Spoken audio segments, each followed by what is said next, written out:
In modern Christianity, especially in many Protestant traditions, there is a common assumption that the faith has always been centered on the New Testament.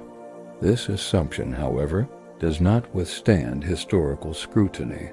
The earliest Christians did not possess a New Testament as we know it today. There was no single volume, no universally agreed upon canon, and no centralized distribution of texts during the first century. For a significant period after the life of Jesus, Christianity spread without any complete written record of his teachings in book form. To understand this clearly, we must establish a timeline. The crucifixion of Christ is generally dated to around 30 to 33 AD. Earliest writings, primarily the letters of Paul the Apostle, began to appear approximately between 48 and 62 AD. This means that for at least 15 to 20 years the Christian movement existed with no New Testament documents at all. Even after these writings began to circulate, they were not collected into a single body of Scripture. Paul's letters remained localized for years. A church in Asia Minor might possess one letter, while another community in Greece might have different ones.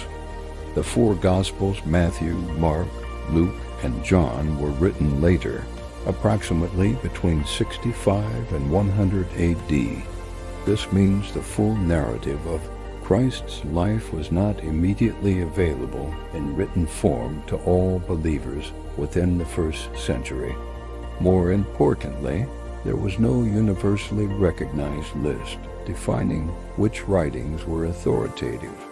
That process would take centuries. This creates a critical historical reality. The early church did not begin as a Bible-based religion in the modern sense. Instead, Christianity began as a living movement, grounded in the direct teaching authority of the apostles. Men like Peter and Paul did not establish churches by handing out books. They used preaching, instruction, correction, and personal authority. Their message was transmitted through speech, memory, and disciplined teaching within communities. This is directly supported by the structure of early Christian communities described in the New Testament itself. When Paul writes to the Corinthians, he is not introducing new teachings. He is reminding them of what they had already received orally. His letters function as supplements to prior instruction, not replacements for it. This distinction is essential.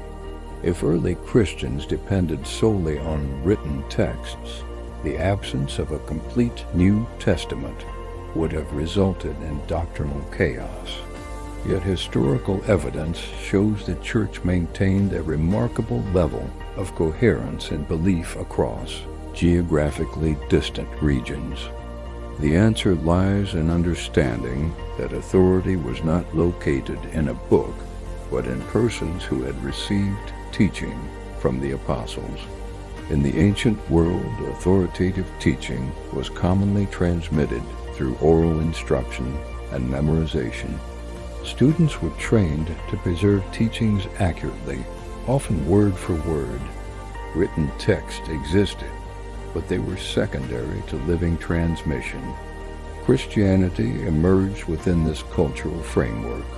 The apostles functioned as authoritative teachers, and disciples preserved their teachings. When doctrinal disagreements arose, the solution was not to appeal to a fixed New Testament, which did not yet exist.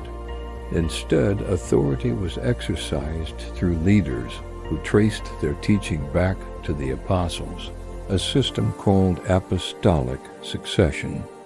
This system ensured continuity of doctrine even in the absence of a completed scriptural canon. If Christianity maintained unity before the New Testament was complete, then its foundation must have been broader than Scripture alone. This does not diminish the importance of Scripture. Rather, it places it within its proper context as part of a larger system of transmission. Because before the New Testament was complete, the Church was already alive, structured, and teaching with authority. To understand what Christians believed before the New Testament was complete, it is necessary to examine the primary mechanism by which teaching was preserved: oral tradition. In the modern world, oral transmission is often viewed as unreliable. Information passed verbally is assumed to degrade over time.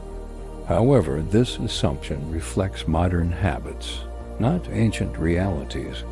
In the first-century Mediterranean world, oral culture functioned with a high degree of precision. Both Jewish and Greco-Roman educational systems relied heavily on memorization, repetition, and formal instruction. Disciples were trained to retain teachings accurately and transmit them faithfully. Christianity emerged directly within this environment. The apostles did not invent a new method of teaching. They operated within an already established framework. Authoritative instruction was preserved through disciplined oral transmission. This is explicitly confirmed in the writings of Paul the Apostle. In his second letter to the Thessalonians, Paul issues a directive that is historically significant. He commands believers to hold firmly to the traditions they received, whether delivered by spoken word or by written letter. This statement is critical because it establishes two parallel channels of authority: written instruction and oral instruction. Both are treated as binding. Nowhere does Paul suggest that oral teaching will later become unnecessary once writings are complete. He presents both as integral to the church. When writing to Timothy, Paul emphasizes continuity through personal transmission teaching, passed from one generation to another through reliable individuals. This model establishes a chain: apostles to trusted disciples to future teachers. This is the foundation of apostolic succession. Early Christian communities gathered regularly. Within these gatherings, teachings were repeated, memorized, and reinforced through creeds and hymns. Even elements of belief, such as Christ's death and resurrection, were embedded in early formulas that likely predate the written texts. This suggests that by the time the New Testament authors began writing, much of the core content of Christian belief had already been stabilized. The written text did not create the faith. They recorded and clarified a faith that already existed. Manuscripts were produced by hand, making them expensive and rare. Distribution was slow, and literacy rates varied across regions. The strength of the movement lay in its ability to transmit teaching through people-trained leaders who ensured consistency across communities. This explains how geographically distant churches could maintain a shared core of belief despite limited access to written materials. Oral tradition functioned as a living system. Early disputes were resolved by consulting those who stood within the line of apostolic transmission. In this context, authority was relational and historical, not merely textual. Oral tradition continued to function alongside written scripture. Early faith was sustained by a structured system of apostolic authority, oral transmission, and community reinforcement. This system allowed Christianity not only to survive but to expand rapidly across the Romang world. By the early 2nd century, the apostles had largely passed from the scene. This created a critical transition point in Christian history. If Christianity had depended solely on written texts, this moment would have produced fragmentation. There was still no universally recognized New Testament canon, and many communities possessed only partial collections of writings. Yet historical evidence shows that the Church did not collapse into doctrinal confusion. Instead, it continued with a clear structure and a strong sense of unity. This continuity is documented in the writings of early church leaders, particularly Ignatius of Antioch and Polycarp of Smyrna. Ignatius, writing around 107 AD while on his way to martyrdom in Rome, composed a series of letters to various Christian communities. These letters provide one of the earliest post-apostolic snapshots of how the Church functioned. A consistent theme in Ignatius' writings is the centrality of the bishop. He repeatedly instructs believers to remain united with their bishop, presbyters, and deacons. This is essential to maintaining true doctrine. In his letter to the Smyrnians, Ignatius says, "Where the bishop is present, there the church is to be found." Equally significant is Ignatius' emphasis on the Eucharist. He warns against those who deny the reality of Christ's body in the Eucharist, indicating that sacramental theology was already well defined. At no point does Ignatius argue his case by referencing a complete collection of Christian scriptures. Instead, he appeals to apostolic teaching, church unity, and established leadership. A similar picture emerges from Polycarp of Smyrna, a direct disciple of the Apostle John. Polycarp represents a living link to the apostles. His authority comes from having received instruction directly from those who had known Christ. This is precisely the type of authority later emphasized by Irenaeus of Lyons in the late 2nd century. Irenaeus, writing around 180 AD, confronts heretical movements by appealing to what he calls the succession of bishops. In his work against heresies, he points to the Church in Rome as an example, listing its succession as evidence of doctrinal continuity. His argument is not based on private interpretation of texts, but on public historical continuity. Another important observation is the role of liturgy. Early Christian worship was not spontaneous. It followed established patterns. Even believers who could not read would encounter the core teachings of Christianity through repeated participation in communal worship. By the mid-2nd century, Christianity had spread across a vast geographic area, from Syria to North Africa, yet it retained a recognizable identity.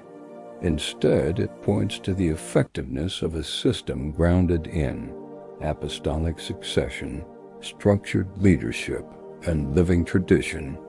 The Church itself functioned as the primary guardian and transmitter of apostolic teaching. Scripture existed within this system, but was not isolated. By the 2nd and 3rd centuries, Christian communities across the Roman Empire were using a growing collection of writings. These included the 4 Gospels, the letters of Paul the Apostle, and various other texts that circulated among churches. However, it is critical to emphasize that there was still no universally fixed New Testament canon at this stage. Different regions recognized slightly different sets of writings. While many texts were widely accepted, others were disputed, and some were rejected altogether. This period is often described by historians as one of gradual recognition, not immediate agreement. The question, then, is unavoidable. How did the Church determine which books belonged in the New Testament? The answer is often misunderstood. The canon was not established by a single council suddenly declaring a list of books, nor did individual believers independently decide which texts were authoritative. Instead, the process was organic, historical, and guided by specific criteria rooted in the life of the Church. Three primary factors shaped the recognition of canonical texts. 1. Apostolic origin. A writing needed to be connected to the apostles or their immediate circle. For example, the Gospels were linked to apostolic witnesses, Matthew and John, or their close associates, like Mark with Peter and Luke with Paul. This criterion ensured continuity with the original sources of Christian teaching. 2. Consistency with received teaching. A text had to align with what the Church had already received and preserved through tradition. If a writing presented doctrines that contradicted established belief, such as denying the humanity of Christ, it was rejected. This is crucial. The Church already possessed a standard of belief before the Canon was finalized. That standard came from apostolic tradition. 3. Widespread liturgical use.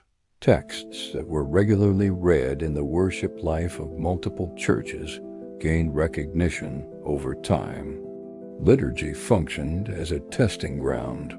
If a text was consistently used across geographically distant communities, it demonstrated both acceptance and reliability. By the 4th century, this gradual process reached a more defined stage. A key figure here is Athanasius of Alexandria. In his festal letter of 367 AD, Athanasius provided the earliest known list that exactly matches the 27 books of the modern New Testament. His list did not create the canon out of nothing.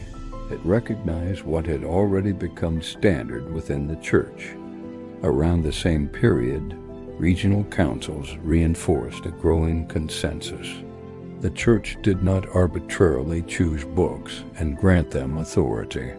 Instead, it identified writings that had already demonstrated apostolic connection.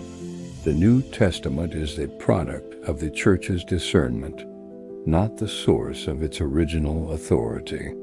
If the Church had required a completed New Testament in order to function, it could not have survived the first 3 centuries. Yet it developed theological clarity and maintained a recognizable identity. The foundation of Christianity was already in place before the canon was finalized. This also explains why certain texts, like various Gnostic writings, were excluded. They failed the criteria. They lacked credible apostolic connection. They contradicted established teaching, and they were not widely used in the Church's life. By the end of the 4th century, the core of the canon was widely recognized. But by that time, Christianity had already existed for over 300 years. The sequence is essential. The apostles preached and established the Church. The Church preserved teaching through tradition and leadership. Writings emerged within this context. And finally, the Church recognized which writings were authoritative, not the other way around. How did Christianity maintain unity of belief across vast regions under hostile conditions without a complete New Testament? By the 2nd and 3rd centuries, Christian communities were spread throughout the Roman Empire, from Syria and Asia Minor to North Africa, Greece, and Rome. Communication was slow, travel dangerous, and access to written texts limited. Under such conditions, one would expect fragmentation. Yet the historical record shows core beliefs remained remarkably stable. The identity of Christ, his resurrection, baptism, and the Eucharist. This consistency was preserved through 5 key pillars. First, the role of creeds. Before formal written creeds, Christians used short, memorized summaries of belief as doctrinal anchors. These were easy to memorize, repeated regularly, and used in teaching, ensuring even those without texts held a consistent understanding. Second, liturgy as doctrinal formation. Early gatherings were instructional. Through repeated participation in readings, prayers, and the Eucharist, believers encountered a living classroom that reinforced doctrine through practice. Third, apostolic succession and leadership networks. Bishops were custodians of a received tradition, tracing their authority back to the apostles. This created a network of accountability across regions. Fourth, persecution as a unifying force. Pressures from the Roman Empire forced communities to clarify and hold firmly to their beliefs. Public confession became a matter of life and death, leaving no room for doctrinal ambiguity. Finally, the recognition of error. Responding to alternative teachings forced the Church to articulate its beliefs more clearly by appealing to apostolic tradition. Together, these elements, creeds, liturgy, apostolic leadership, and communal reinforcement, created a resilient system perfectly capable of guiding the Church before the Canon was complete. By the end of the 4th century, the New Testament canon had reached broad recognition across the Christian world. The 27 books that are now universally accepted were identified, circulated, and affirmed within the life of the Church. But by that time, Christianity had already existed for more than 300 years. This historical fact is not secondary, it is decisive. It means the foundation of Christian belief was already firmly established. The earliest Christians did not begin with a complete Bible. For the first 2 decades, there were no New Testament writings at all. As texts gradually emerged, letters, Gospels, and other writings, they circulated unevenly across the Mediterranean. No single community possessed the full collection, and no universal canon existed. Yet Christianity did not fragment into unrelated movements. Instead, it maintained doctrinal consistency, structured leadership, and a unified identity across vastly different regions. This stability was sustained by a system, apostolic authority, transmitted through successors from the time of the apostles themselves. Oral tradition was preserved and repeated within communities, keeping the stories of Jesus alive through the spoken word. Liturgical life reinforced belief through practice, while communal accountability kept the faith pure and focused. The Church existed before the New Testament. The Church preserved the teachings of the apostles. The New Testament emerged from within the life of the Church, not the other way around. This conclusion is reinforced by figures like Athanasius of Alexandria, who recognized what had been consistently preserved by the faithful.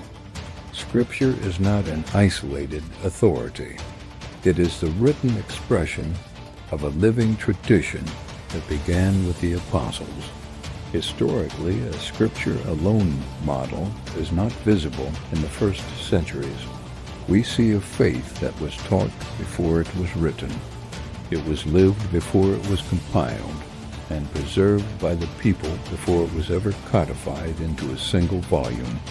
The New Testament belongs to the Church, and the Church is the context in which it was formed and given meaning. To look at the time before the New Testament is to look at the foundation of Christianity itself, a living, continuous transmission of truth. Before there was a completed New Testament, there was already a church teaching, worshiping, and preserving the faith for all generations.